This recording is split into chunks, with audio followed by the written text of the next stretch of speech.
Who is this year's Indiana Pacers? Nobody expected them to do anything like they did last season. Making the finals was pretty crazy, even after reflecting on it after a year. So who is this year's Indiana Pacers team? I'm going to throw some names out there, and if I get it right, boy, I'm going to look good. So let's see who I choose. All right, last episode, I was like, hey, isn't this cool to think about what the Indiana Pacers did last season? They were crazy. Crazy story in the grand scheme of things. Nobody expected them to make a finals run, even though they were kind of always in the mediocre tier, like with seasons pack. They were always mediocre. They were always in the middle of the pack, and then bam, they sort of rose to the final stage without really doing that much different to their roster in terms of changes, in terms of acquisitions and all that jazz. And I was just like, who's going to be this year's Indiana Pacers team? And it's a fun sort of thought process, so I'm going to dive into that. The rules, though, there are rules, because otherwise it would just be an open platter or slatter or slather, whatever the term is, but it would be open to really just pick in whatever team you want. But the rule is, if you made the top four in either the West or the East last season in your conference, you are not in the running for this conversation.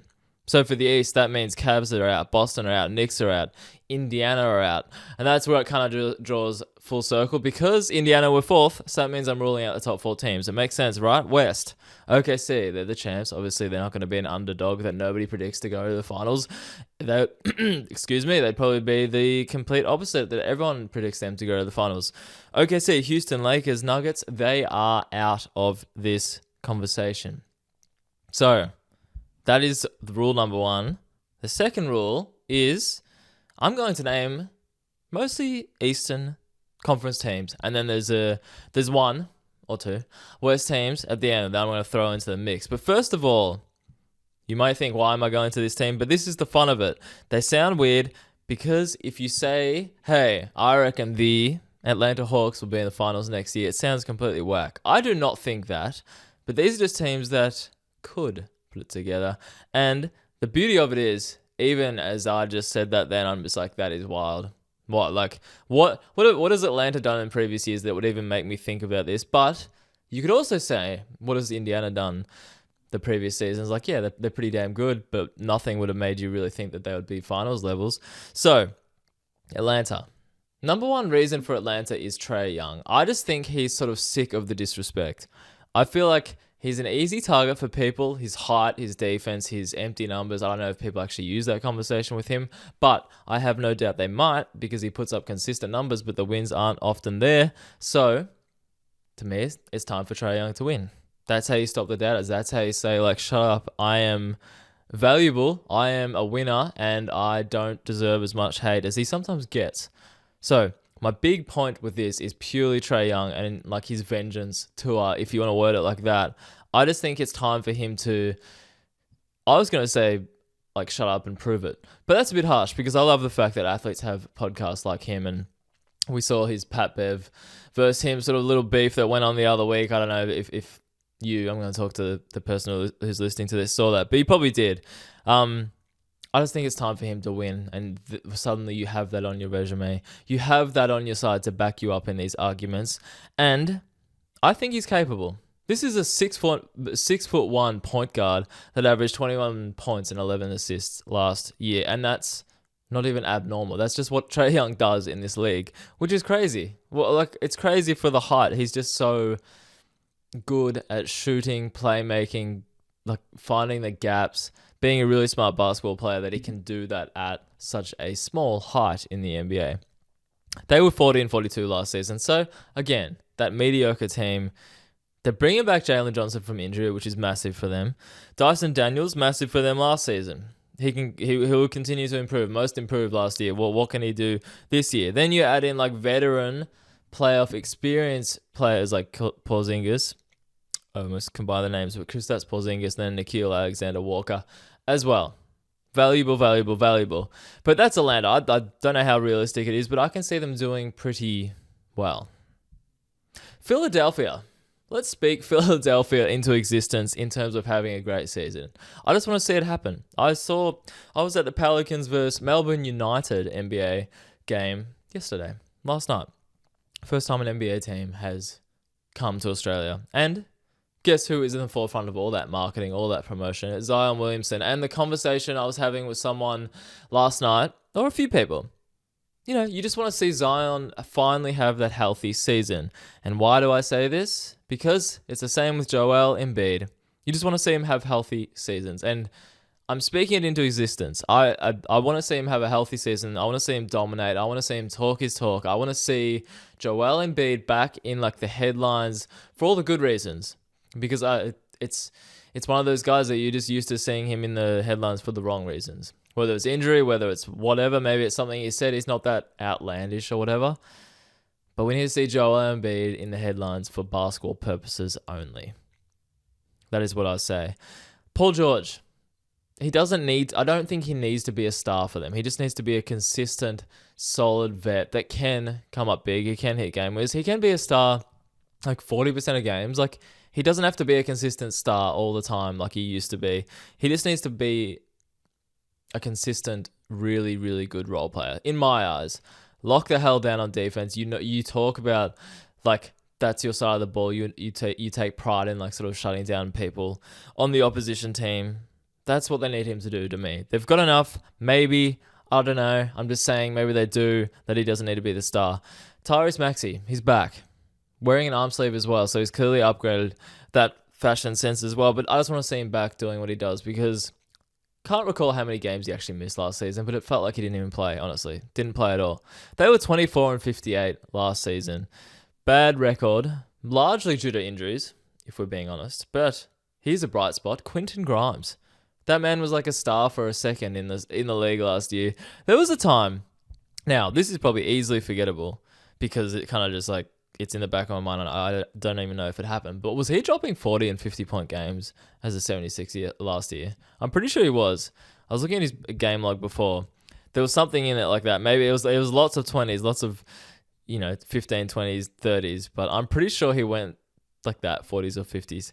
I don't know what he can become. I don't know how much you can even read into those stats that he was doing last year. But he'll be good. He'll be a valuable piece for them, I have no doubt. Now, tick, vets. I talked about the vets. They've got Kyle Lowry. They've got Eric Gordon. Joel Embiid's a vet. Paul George is a vet. They've got the vets. The rooks. The young fellas. Tyrese Maxey, I'm putting you're still young. VJ Edgecombe. Their number, was he 3? Pretty sure it was number 3rd pick. That man is not scared. If anything you know about VJ Edgecombe, you look how he plays. You look how he plays in Summer League. You look how he talks. That man is not afraid. He has confidence oozing from every angle, which I love. It's awesome. And he's one of those guys that you don't have to worry about. Yes, he might be bashful in the sense that maybe he'll take ill-advised shots, but he's not going to die wondering. You're not going to tune into a Philadelphia 76er game, I have no doubt. And you're not going to be looking at him and being like, hey, why isn't VJ trying? Like, why isn't he attacking? Why isn't he trying to make an impact? I feel like from the day dot with this guy, which is what I love about rookies who do this, he's going to come in and not be afraid. Awesome. So, Philly. Never say never. To me, it's 100% on health. But they have the talent to do it. You look up and down their roster, they're still very, very good. It's just that it's the old health question which we hate in sports. A few more. Orlando. Now, I was looking up and down their roster. It didn't give me a heap of trust. A heap of faith, I should say. I'm not going to lie. But Paolo Banchero, one of my favorites. If Banchero is like an absolute stud for them and he can remain healthy. Do you remember how good he was at the start of last season before he got, I don't know what injury he had, but he had to sit out. Then he kind of had to refund his groove before he hit back to the form that he was in at the start of the season. But the start, he was awesome. I feel like most games that he was putting up numbers, he was being efficient, which is often the knock on him. If he's a stud, if Franz is healthy and also a stud, if you keep guys like Jalen Suggs healthy, they are a flat-out chance. And then, of course, Desmond Bane, if he can be a star for them as well, maybe Orlando can be that team. All it takes to do what Indiana did, and this sounds like I'm really like sideswiping them by saying all it takes, but all it takes is a bit of luck, a bit of health, and finding like your absolute groove as a team. Now that sounds bloody obvious, but I think it's just true. You just need to find that groove at the exact right time to make these runs, and that's what Indiana did. Orlando are a chance. They don't fill me with a ton of confidence to be, that team that can actually make the finals. They can make a playoff push for sure, but I just don't think finals yet. Milwaukee is such a weird one because when you look at the Eastern Conference teams, when you look at them, the team that I was most drawn to was like, I'm used to seeing Milwaukee in these conversations because largely it's about Giannis. But then the interesting thing about Milwaukee now is, yes, it's about Giannis. Cool. He can be like an MVP. But who is next to him now? It's really like you're so used to Chris Middleton being his sidekick. He's gone. He's in Washington. Dame's out. He's in Portland. Brook Lopez is out. I completely forgot about him. He's a Clipper, I'm pretty sure. You just forget about this. Who are his sidemen now in terms of B, C, D? He's number A, obviously. But who are those side pieces? Miles Turner joined Milwaukee. Always fascinating to see what people like him look like on a different team. That would be very interesting. Bobby Portis, he's like the one sort of Giannis sidekick that's been around for a while, and he continues to be this season. He will be. Kevin Porter Jr. I saw someone say that he will be the sixth man of the year, or a sneaky pick to be the sixth man of the year. And I don't hate it. Don't hate it at all. He'd be the type that to me is almost like a Jordan Clarkson type. He could do it. Consistency, minutes. I'm sure the minutes will be there for him. It was almost like last season. He has had those off-court issues and those sort of like, remember called off-court question marks. You don't want to read too much about, the negativity and like guys' character questions. But it was almost like they couldn't keep him off the floor last season because he kept producing. That's the vibe I got from it anyway. Like I didn't watch a ton of live Milwaukee games, but you watch highlights, you see his numbers, and it's like, hey, he's consistently doing stuff off the bench. I'm pretty sure he even flirted with a triple-double a few times. So I reckon he'll be good for them, and then Gary Trent and stuff. Some of the core guys around him that are the role players, but they're not going to be stars. I never want to rule Milwaukee out purely because of Giannis, but I just don't know. I just don't know what his I keep saying side pieces. It sounds weird, but I just don't know what his supporting cast is going to look like. Supporting cast is a much better way to talk about it.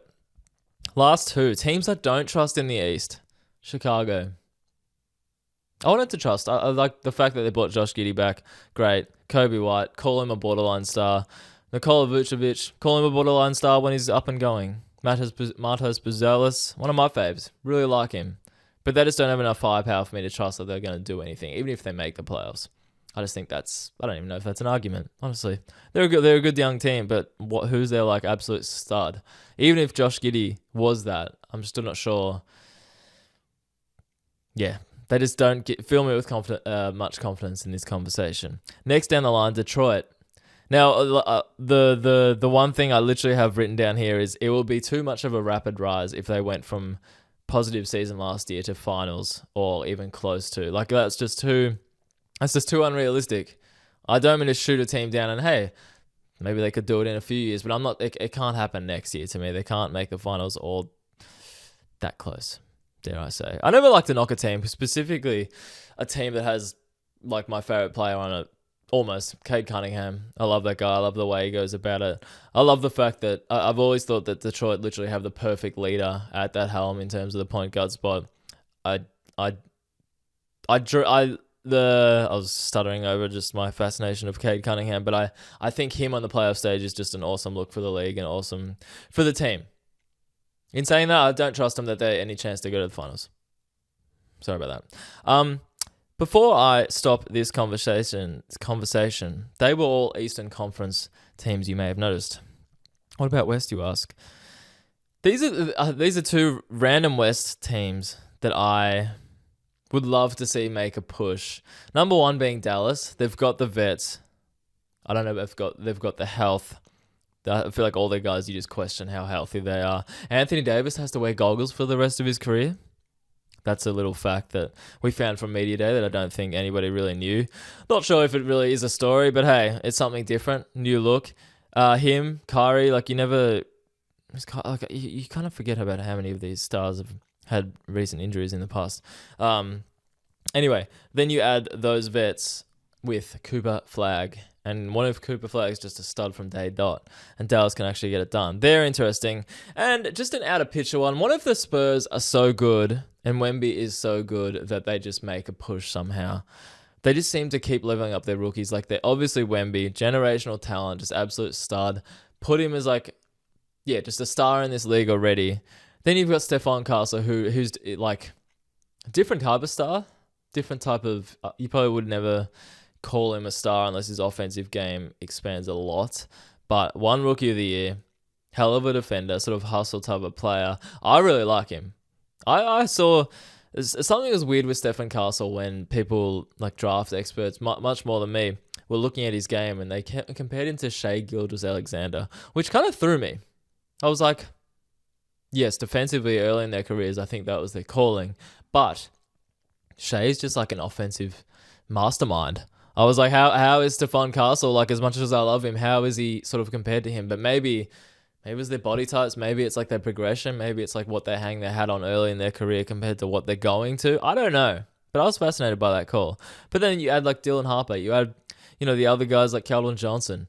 Like, there are these guys that have been around for a while that it's not just youth in San Antonio. But what if they put it all together quickly? Much quicker than anyone expected. I'm sure they could make a bit of a run if that happened and then kind of fall short due to experience and whatnot. But they are one. And that is my teams. That is who I think might enter this conversation in the Eastern Conference in terms of absolute underdogs to potentially scratch that finals surface. Now, it's a weird one to discuss. It's hard to talk about. It's hard to talk about because you don't really know what's going to happen, obviously. But the name of the game is who will be the underdogs to make the finals. If I had to choose anyone on this list that I just picked, that's a great question. It's actually going to be, now it's more like the depth. To me, I look at the depth of some teams and I don't have much trust. But in saying that, this team is not healthy in the slightest and I don't trust them, but I'm going to go with Philly. I'm going to say that they can stay healthy. Guys like Kyle Lowry, guys like Quentin Grimes, guys that like they've done a little in the league one way or the other. Like Kyle Lowry's obviously on a bigger stage and he's won some and all that stuff. But I just think they've got enough pieces to make some sort of push if their main guys are healthy. I'll leave it at that. Let's speak Philadelphia into existence for making a bit of an extended playoff run. Hey, thanks for tuning in. I do appreciate it. My whole aim here is to build a community of people that have discussions in basketball. And that sounds super simple, but that's what I want. So a big part of that is you getting involved. So it's cliche to say on a podcast and a YouTube setting, but drop a comment, share it with a friend. Say, hey, what do you think of this? Do you love it? Do you hate it? Do you have an alternative opinion? Literally just do that because I want discussion. Thanks again.